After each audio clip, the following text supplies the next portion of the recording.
Welcome to the deep dive. So we had a listener share a really helpful YouTube video recently. It's from a channel called To the Point English with Ben. And they shared it because, well, they knew how many of you are really pushing for those advanced English levels this year, aiming for C1, maybe even C2. Right, that's basically near native fluency. It's a big goal. It really is. Being able to, understand complex stuff, talk spontaneously. It's a super popular goal outside the Anglosphere, where English isn't the main language. So today we're going to unpack the 5 practical tips Ben gives in that video. We want to dig into the why behind each one, really, to help you figure out how to actually bridge that gap to the advanced level. Yeah, and I think what's particularly good about Ben's advice is how it cuts through all the noise we have now. In 2025, we're just swimming in English learning content, aren't we? Yeah. Apps, videos, everything. Oh, definitely. It's overwhelming sometimes. Exactly. So the real challenge isn't finding resources anymore. It's more about figuring out what's actually useful for you specifically, for your path to C1 or C2, and then how to use it effectively. Yeah. These tips are kind of like a great filter for all that. Okay, let's dive right in then. Tip number 1 from Ben. He starts by tackling something really fundamental, like why so many learning goals just fizzle out, especially at these higher levels. He says it's about getting past just vaguely wanting to improve. You actually need a roadmap, a plan. It's like deciding to run a marathon without ever planning your training days or anything. Exactly. You can't just go out and do it. Right. You need a blueprint, he says. Be specific. Yeah, that's the core of it. Specificity. Penn says you've got to break it down. Clear, organized steps. He uses these 3 key questions to turn that, abstract wish into actual actions. Okay, what are they? First is what? Like what exactly you're going to do. For C1, C2, it's not just read more. It might be read 2 articles a week from this specific publication, focusing on identifying these types of phrases. Great. Much more targeted. Or maybe spend 30 minutes every Tuesday and Thursday on this specific C1 grammar point using this workbook. Very concrete. Okay, so what? What's next? Second is when. Literally, what days and times will you do these things? He really emphasizes this. The more specific you are about scheduling it, the higher the chance you'll actually stick to it. I can see that. It makes it real. And the third question is why? Why do you really want to reach C1 or C2? Understanding that deep motivation, that's the fuel. That's what keeps you going when, things get tough or boring. So it's what, when, and why. That really forces you to think it through. It does. It basically sets up what psychologists call implementation intentions, makes it feel achievable. Interesting. So being that specific really could transform how you approach learning, couldn't it? Taking it from just a wish to an actual plan. Absolutely. And building that plan also involves managing all the stuff out there, which leads right into tip 2, get organized. Ben points out this unique challenge for learners right now, this plethora of content and information. Yeah, the deluge, as you called it earlier. Exactly. Finding resources isn't the issue anymore. It's sorting through them, choosing what's genuinely useful. And that's why being selective is key. He really stresses that for advanced learners especially, less is more. Less is more. How so? Well, you're past the basics. You need depth now, not just quantity. So instead of following 20 or 30 different YouTube teachers. Which is easy to do. Oh, yeah. He said pick just a few, the ones that really push you at that C1, C2 level. And then organize your actual learning materials.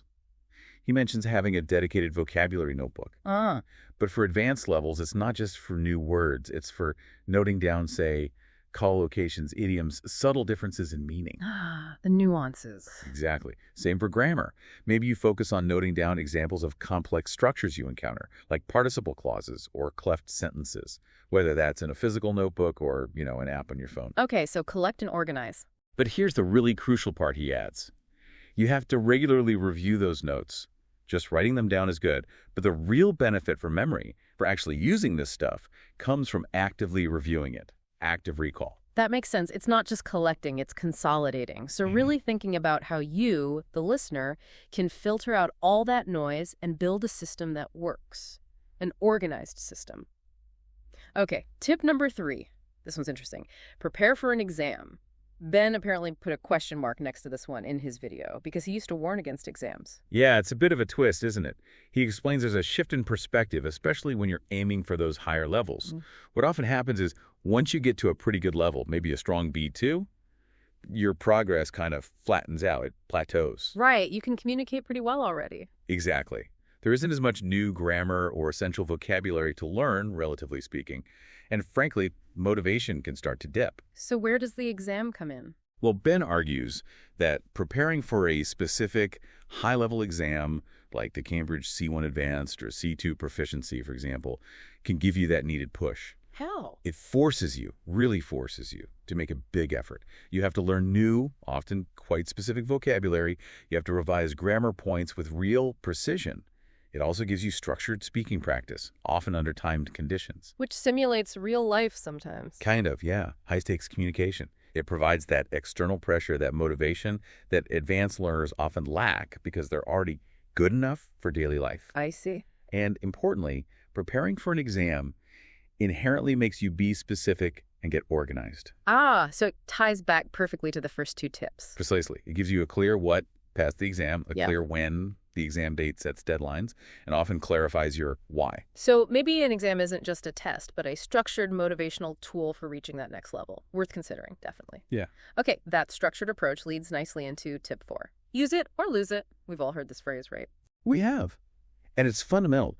Ben really emphasizes the difference between passive and active learning here, especially for C1, C2. Passive learning is crucial, don't get me wrong. Reading challenging books and articles, watching films or series without subtitles, listening to complex podcasts. Getting that input. Yes, essential input. Yeah. But it's not enough on its own to get you to those really high levels. So you need to be more active. Absolutely. He stresses you must actively use the language, specifically speaking and writing regularly.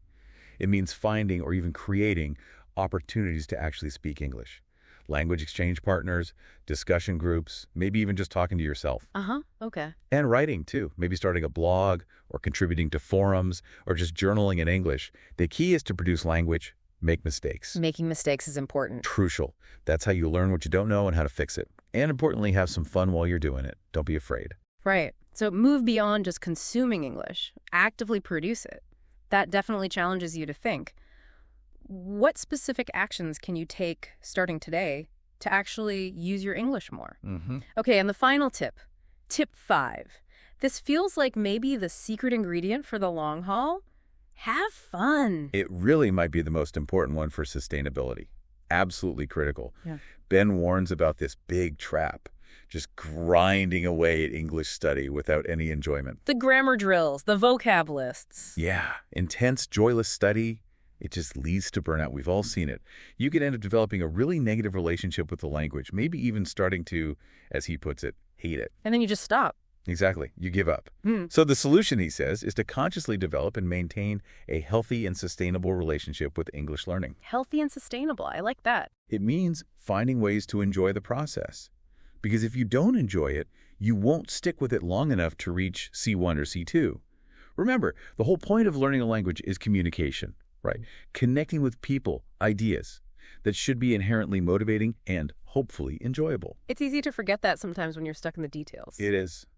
But keeping that bigger picture, the fun part, in mind, that's key for the long journey. It's a marathon, not a sprint. You need to enjoy the run, not just dream about the finish line. Precisely. Okay, so finding ways to inject enjoyment. That's maybe the ultimate key to making it stick. So let's quickly recap those 5 big strategies from Ben at To The Point English for hitting C1, C2 level. First, be specific with your goals, the what, when, why. Second, get organized, filter the noise, curate your resources, review actively. Right. Third, maybe prepare for an exam. Use it as a catalyst for structure and motivation. Yeah, could be powerful. Fourth, use it or lose it shift from just passive input to active speaking and writing. Crucial. And fifth, the foundation, really.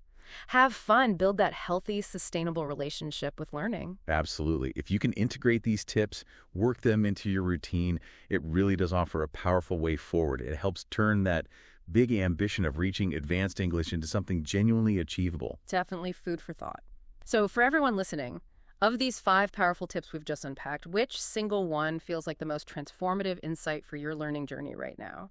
And how might focusing on just that one idea shift your entire approach to mastering English?